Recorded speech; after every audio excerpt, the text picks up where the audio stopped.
part of the problem with these types of gatherings is, more often than not, we bring together the people that we kind of feel ought to be in the room. You know, this institution, that institution. It's critical to get the people who have not just the ability to execute, but who have the skill set to execute and are good talkers and they're good thinkers, brainstormers.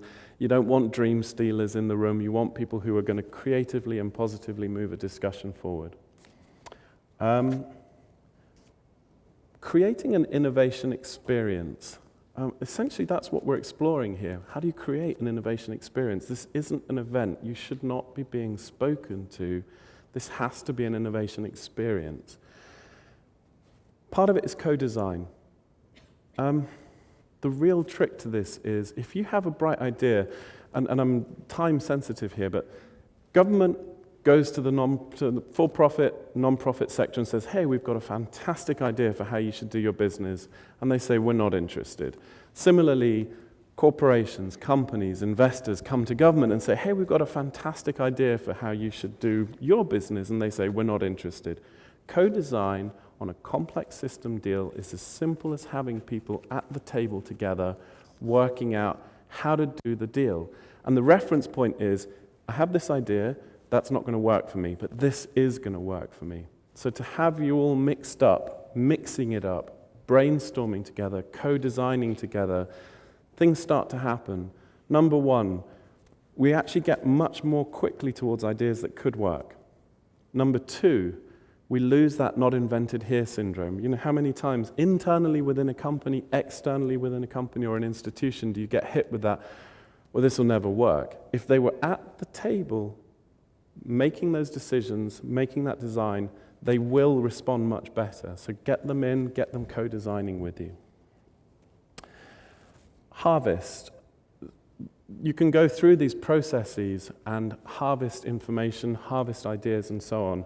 It's really critical to have this stuff tagged, and it's labor intensive. It's not as easy as the crowdsourced stuff. NASA has a product called Mapper. I believe it's M-A-P-P-R. You have people logging every single piece of a conversation. So as we're going through our facilitated discussions, someone's writing it all down, and they're tagging it, and they're saying, you have an action, you have a commitment, you're going to make an investment, and you're interested in this. At the end of our meetings, what we can get out of a process like that, out of this sort of harvest, is what kinds of partners are you all? You know, who are the people in the room that are really willing to invest, who are really willing to give IP, ideas, opportunities, connects, and so on and so forth? Who are our gold star kind of standard people? That experience, the pace is critical. Being engaged and being part of the discussion pretty much from the beginning is crucial. The reason I'm not a very good public speaker, and yet I do a ton of this type of work, is I never speak. We get people working right off the bat. I'll introduce and I'll say hi, and then we're on. You know, you're all working, you're all interacting, you're all intersecting. We're sucking out all the information. The answers and the intelligence is in the room right now. The place matters. I hate dungeon basements at sort of hotel chains where, you know, we're sort of stuffed down for 5 hours, talked at, starved and cold and hungry, and then at the end of it they say, be innovative. It's just not going to happen. So, you know, where are the places where we enjoy a good conversation, where we engage in a good meeting? You know, we can't necessarily hold these events at bars, but we can get damn close. Seriously. Outdoors, air, refreshment, people flowing, people moving like people do, giving permissions in the spaces that we provide. This is not conducive for you to all meet. I want spaces where you can all come together, where the flow of the day, the flow of the space allows you to intersect and interact, intentionally dividing you all up. We've spoken about the people that attend the Colab. The people that work on a Colab are critical as well. the four square matrix of the different types of innovation, any given innovation process will flip through those states at any given time. So, we sort of talked open innovation, you close it down, you bring people in, you close it down, and you deliver. Similarly, the people that are working on that innovation have to be different. And the sort of quick rubric: open, pirates. Sort of the bit that kind of moves it along, shepherds, and the people that carry stuff up mountains, Sherpas. No word of a lie. We're used to the innovation process being around, long-haired people with sort of scruffy T-shirts and jeans. It takes all kinds of different people, and they need to intersect at all kinds of different parts of the process. Follow-up and acceleration, resources to actually do something. So we've had our open innovation event, we've brought the system, we've convened them, we've got 3 killer ideas, nothing happens. You've lost your audience. You've actually gone backwards. The people that you've invited into the room, the people that see an opportunity with you, they're not going to play anymore. You go backwards. You have to have the resources to follow up and to execute, and this is not inconsiderable. Okay?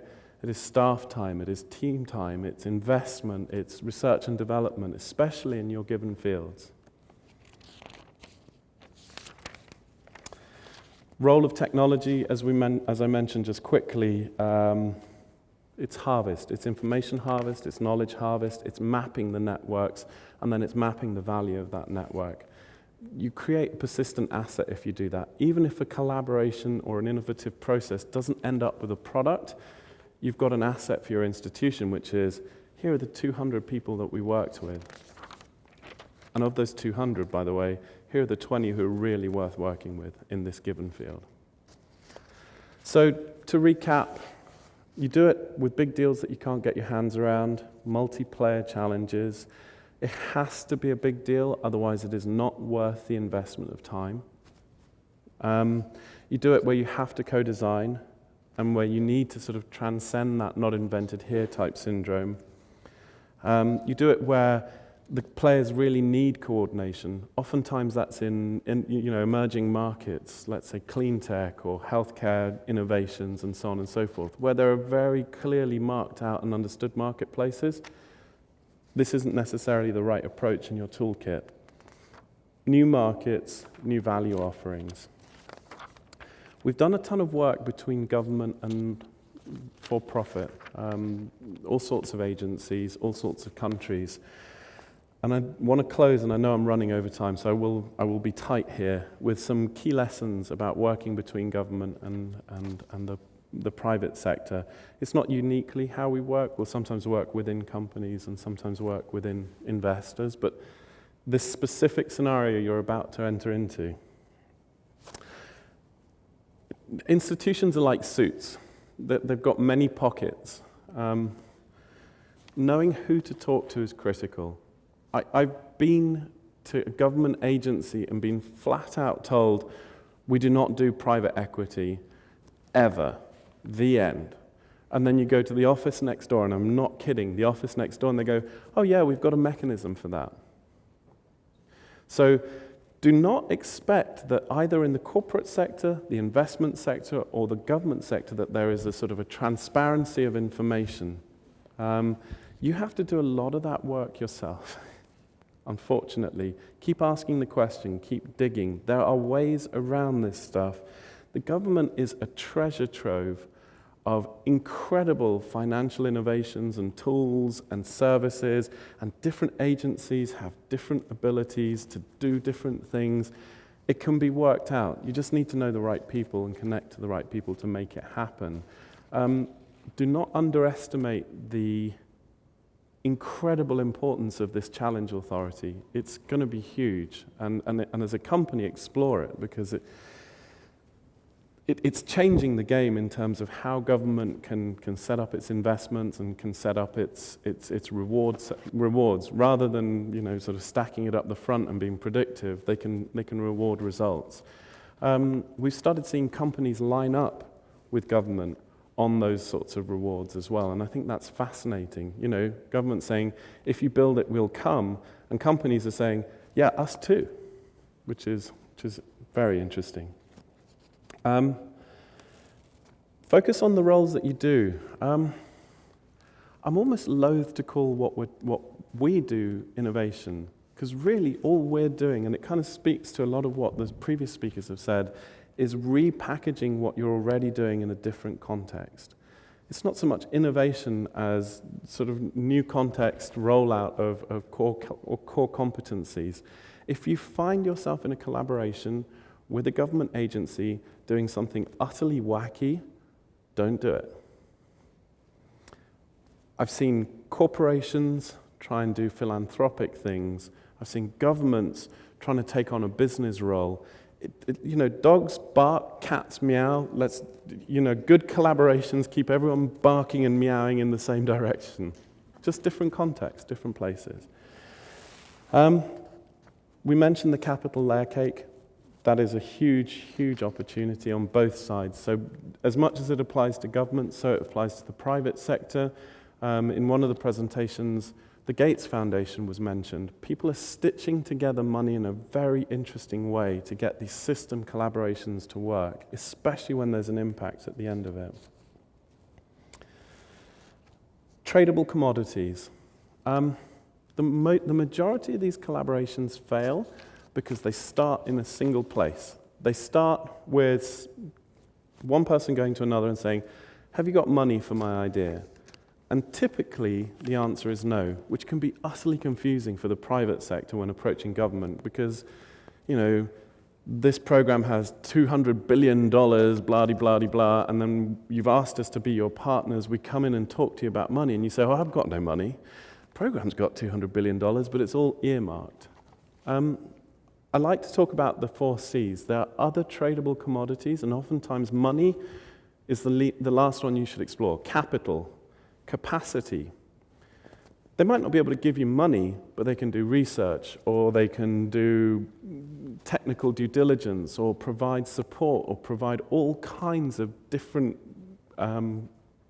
resources, capacity to the collaboration that you're exploring. Credibility can be huge. Leveraging the NASA brand, for example, in any of the work that you're doing in innovation. From our own experience in working with NASA in a project called Launch, it's just been huge. That brand has been more valuable than any cash contribution than anyone else could have possibly made. Capital, capacity, credibility, and then the last one is creativity.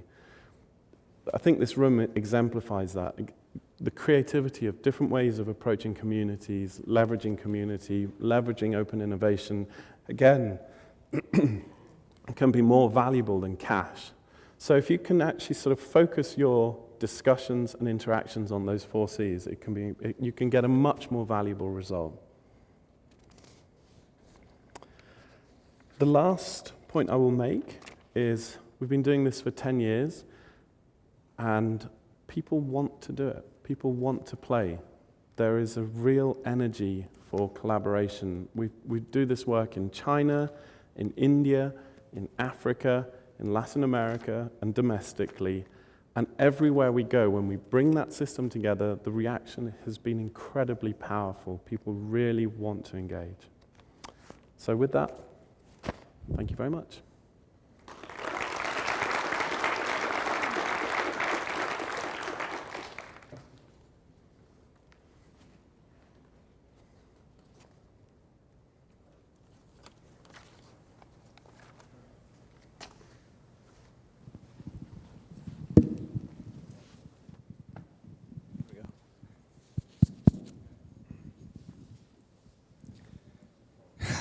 You knew it was going to come from me, right? I have 2 questions, Yep. Which I think are just going to start a conversation. About one thing you said that I thought was really important, and it was innovation experience. I'm often quite frustrated by the use of the word experience to refer to quantity of time logged in a particular endeavor. I suspect you're talking about something much more than just the amount of time that the people you work with get exposed to innovation, but rather what they experience, consciously, what they think, what they feel during this kind of collaboration and co-creation. So I'd like you to talk a little bit about that, if that's important to you. And then the second question, I think, relates to that in a fairly important way, and that is the situation in which you embed that co-creation. Yeah, I don't like being in those basement rooms of the hotels either, but it's not really so much about, how comfortable or uncomfortable the forum is, but in my experience, how much it is like the environment I'm designing for or innovating for. And so how do you address that that sort of issue of experiential fidelity of the innovation? Am I allowed to steal your language for my future speech?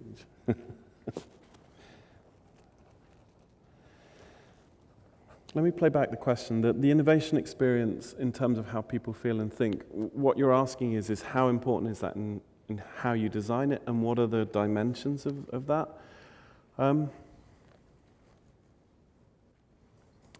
I think it's critical. We call it an innovation experience as opposed to an event on purpose. The language that you use sets up the expectations. You're not here to be spoken at or to learn. You're here to have this experience, to kind of collaborate and integrate. We do that through the use of space. We get your ideas before. There's a lot of work up front, preparation, research, to ensure that what we're talking about actually touches your key points of interest. These things are all meshed together, right? So in terms of the co-creation, the experiential fidelity, I think that's a fascinating way of framing it. Absolutely. Are you going to design products and services for emerging markets in Houston? Or would it be better to do it in sub-Saharan Africa? Or would it be better to do it in China? Or would it be better to do it elsewhere? I think the venue choice, both in terms of geography and layout, is absolutely critical. And if you join those two things together, you provide permissions. Just a thought. When the dot-com boom happened, there were some fundamental culture decisions made by some very intelligent, creative people about their offices and about how they were going to run their businesses. Everyone sort of looks at Google and they've got dinosaurs and scooters and it's so cool, and ping pong tables and so on and so forth. So if you look at that as a surface decision, you stuff your office full of junk. What was happening in those places was not that the architect was saying, I want a dinosaur here.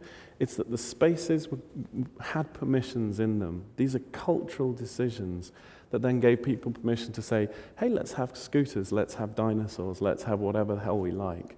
And I think that there is a corollary sort of piece of thinking to what we're discussing here. Thank you.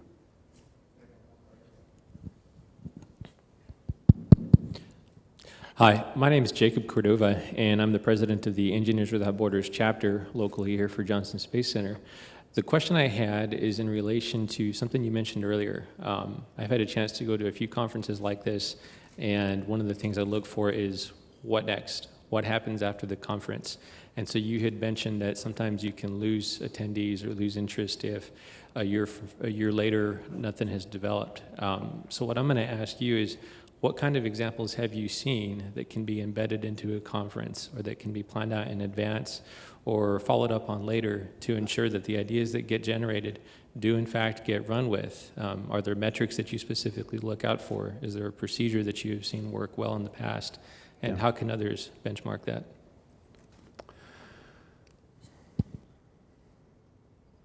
The staffing and resourcing for follow-up from an innovation experience, and let's not call it a conference, depends on the types of opportunities that fall out. The bigger the deal, the more complex the challenge, the more you're going to need resources and people and time at the back end. So we, in terms of our Colab product, will often have 2 full-time staff following something up. We're doing a digital education Colab at the moment. You have the event. We had corporations, we had foundations, we had investors.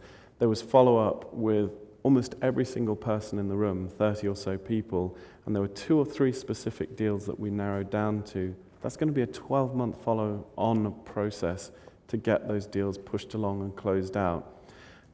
And that's not because the deals aren't interesting, it's because they're hairy, and it's no one's job to get them done.